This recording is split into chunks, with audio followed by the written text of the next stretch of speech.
Hey guys, girls, and NB homies, I vomited this morning, but you can call me Church.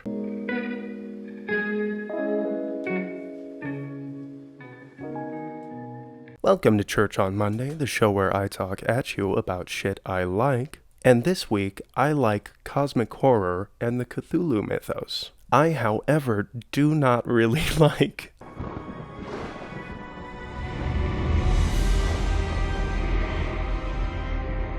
Howard Lovecraft and the Frozen Kingdom. This is a really weird one. It is a children's animated movie based on the life of H.P. Lovecraft and the fiction of H.P. Lovecraft.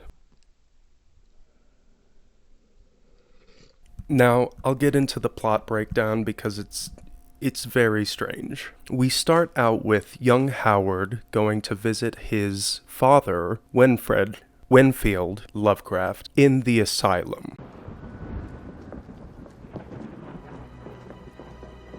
The bad place, as Howard calls it. He and his mother want to see Winfield to celebrate his birthday. Not Howard's birthday, his dad's birthday. However, Dr. West, yes, that Dr. Herbert West, says that he can't advise visitation due to Winfield's mental state, of course. But he eventually grants it, because fuck it, why not? Come along, Mrs. Lovecraft, come along. A little fatherly fear never hurt anyone.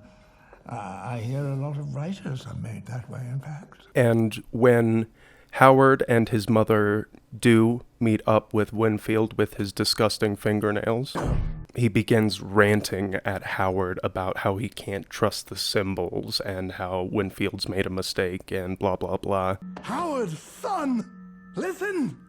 Listen to me! I made a mistake! No, I discovered it. Do not read! Father! Swear it! King Abdul, the Necronomicon, the words, the symbols, they will lead to the sleeper of Relay. Crazy Lovecraft shit, you know. And eventually slips Howard a coin with an elder sign on it.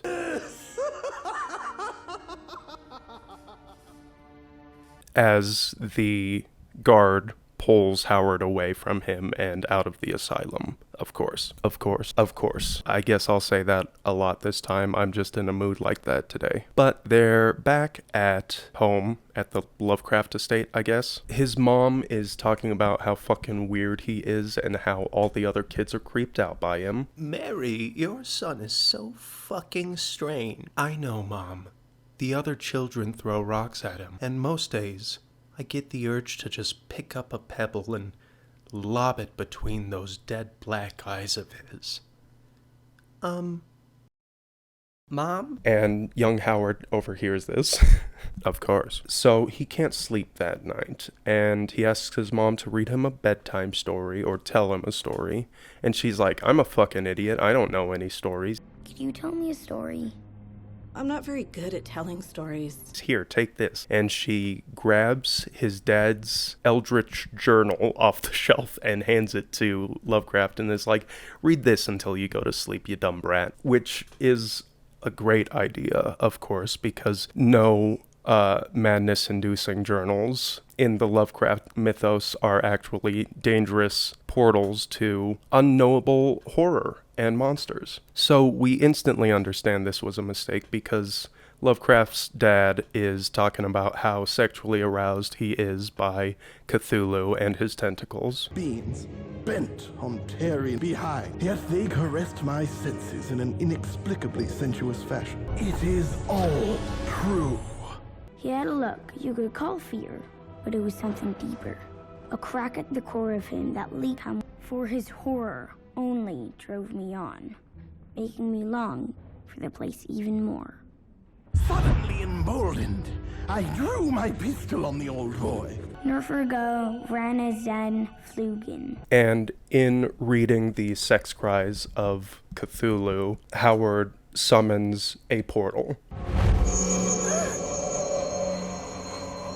This transports him and his bed wholesale into this movie's version of Relay.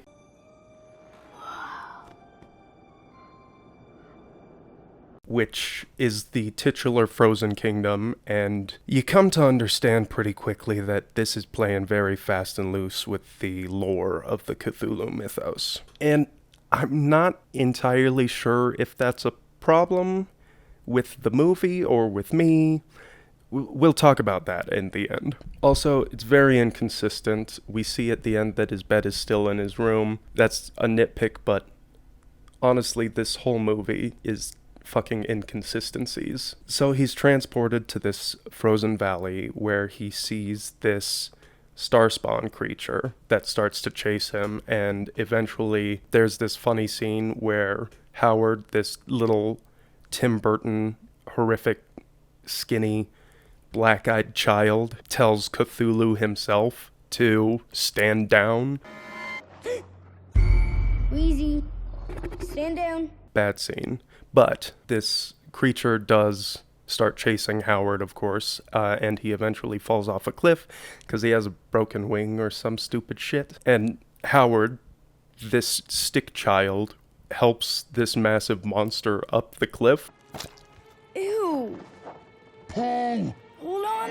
I've got your hand tentacle thing almost there.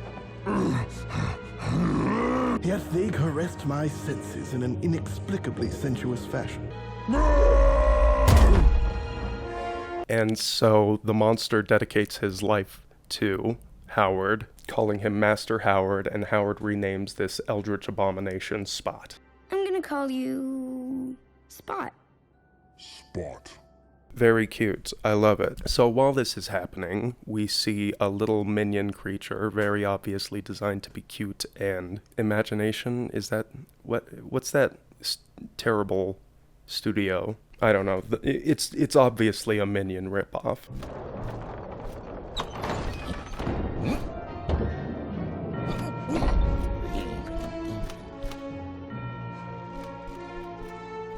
Oh, sire! Oh, noble one. The mighty ruler of 1,000 skies. I have news. But this creature flies off to Christmas Town and tells this queenly figure that Howard has appeared and befriended Spot. So Howard and Spot continue in the frozen waste, which is great because it's entirely covered in snow and they don't bother putting footprints in the snow, not even like some shitty darker shade, nothing, no fucking effort. But they continue to this little shack in the snow where they meet up with like Innsmouth children. My friend Spot says you were friends of his. You call him Spot. Well, yeah, he does have spots on him. They're like half squid, and the children accept Howard into the house to, take care of him for the night. And I do have this one note on them, and it just says annoying. Over and up. Up and over. They're annoying, but over dinner, Howard finds out that they had met his dad previously, and they're talking about how fucking cool Winfield was, and how Howard must be very powerful or some shit. And after dinner, Howard just curls up and falls asleep on the hard floor. Sleep well. Good night.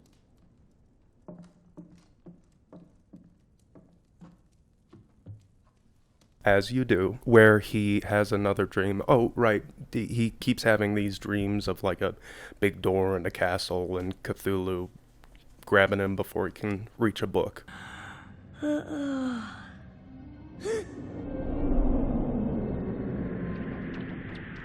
And then he wakes up and he and Spot continue on. And this part is where the movie just straight up started to piss me off. Because there's like this 10 fucking minute sequence of Howard and Spot playing in the snow.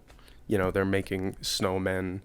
They're having a snowball fight, which makes a Matrix reference, which, who the fuck is this movie for? And then when you think it's over and they're gonna continue on, they just keep playing in the fucking snow. Mr. Howard! And it's such obvious padding and an infuriating waste of my time that by the end of this sequence, I was just like, fuck this movie. Which it is, thankfully, only 83 minutes, but they obviously padded this shit out so that it could make it to, I don't know, syndication or publish. I don't know film terms like that, but eventually they continue on and make it to Christmastown, where they are immediately welcomed by these. Well, they walk in and walk up the empty streets and are like, what's going on here, for too long. And then eventually a garrison of these minion creatures approach them. And the commander walks too close up to Howard, and Cthulhu just fucks him up.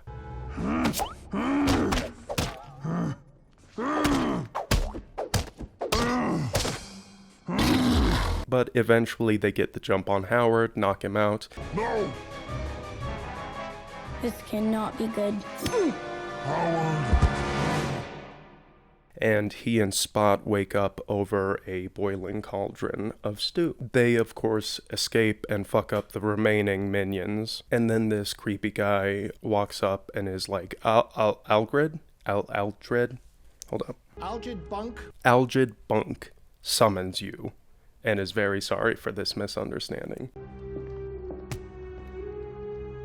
Algid Bunk would like to apologize for the misunderstanding. Misunderstanding? You tried to cook us. So all of that was, again, a waste of fucking time. So they go to see Algid in her throne room. Tutu Hamong and Howard Lovecraft. and his companion, Howard Lovecraft. And she tells the story of how Raleigh became this frozen winter town, and how they need the second of 3 journals from Winfield to break the curse, and this journal has been stolen by a Shoggoth. So Howard and Spot agree to find this second journal, and as they set off, they introduce Howard's apparent catchphrase terribly. All right, Spot, come along. La-dee-da. La-dee-da. Apparently, he says la-dee-da occasionally. He says it 3 times in this movie, but it's treated like a catchphrase. It's not set up at all, and it sounds really fucking stupid. So anyways, they travel to this cave in the mountains where Howard has to go in alone because the cave entrance is too small. Spot, you're not gonna fit. Cave too small. You stay here, I'll get the book, and I'll come right back. And he meets up with the Shoggoth, voiced by Ron Perlman. Hey! Ah! Who dares disturb the sleep of Shoggoth? Why blow so much of your budget on Ron Perlman for this shitty 401 Lovecraft animation? Also, it doesn't look like a fucking Shoggoth. It's just some giant fish monster floating in this cave. It's bad, is what I'm saying. That's what this entire video's about.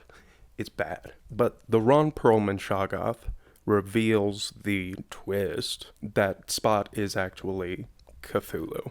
When the sleeper finally does awake, then Cthulhu will eat you himself. Cthulhu is the destroyer of worlds. You're wrong. Spot is not a monster. He's my friend. No fucking shit. And then he threatens to eat Howard. Howard screams, and then Spot flies in and starts fighting the Shoggoth, but they're swallowed. No!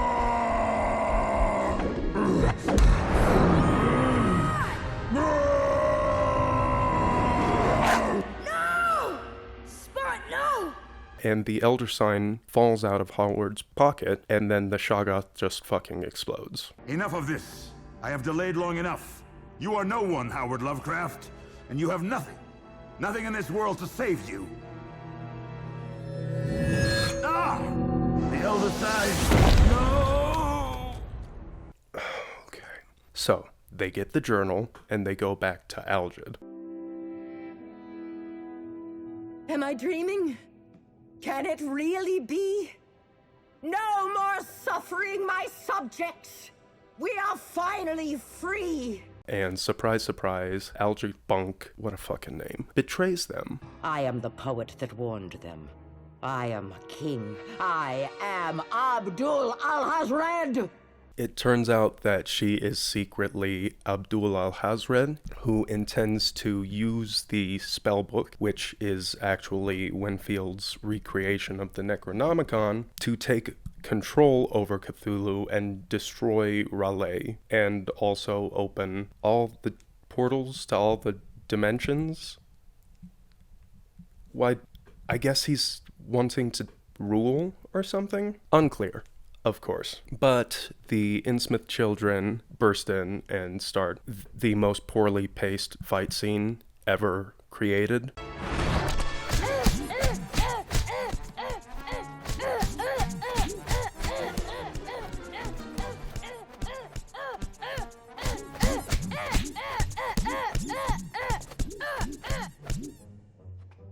To save Howard, and Howard eventually gets the book, takes back control over Cthulhu, and Al-Hazred just weirdly slinks up the wall and out the window and is gone now and says the whole "we'll meet again" speech. This is not my final form. I shall return, and you'll never see me coming. This is not a victory for you, Howard. This is only a delay of the inevitable. Then there's this awkward, heartfelt hugging scene with Cthulhu and the Innsmouth children, even though there's no reason to be attached to these dumb, annoying children. But then Howard just recreates the portal to his room and fucks off.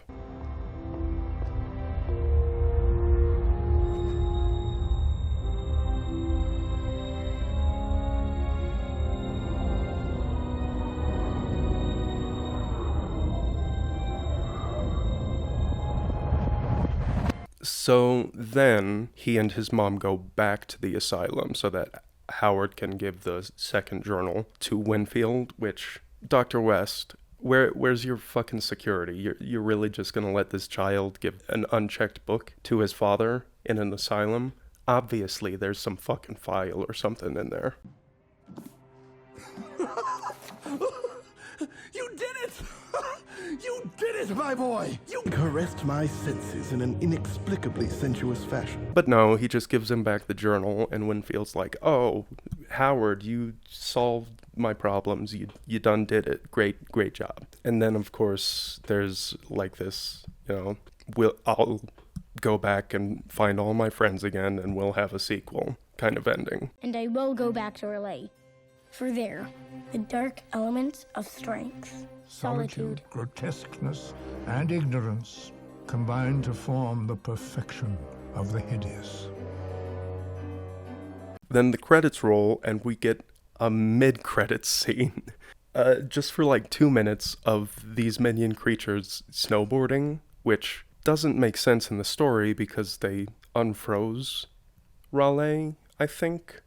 Or maybe they just didn't fucking do that. Then we finish off the credits, which are pretty short, and we get a post-credits scene that is just Howard surrounded by Cthulhu looking menacing. Okay, cool.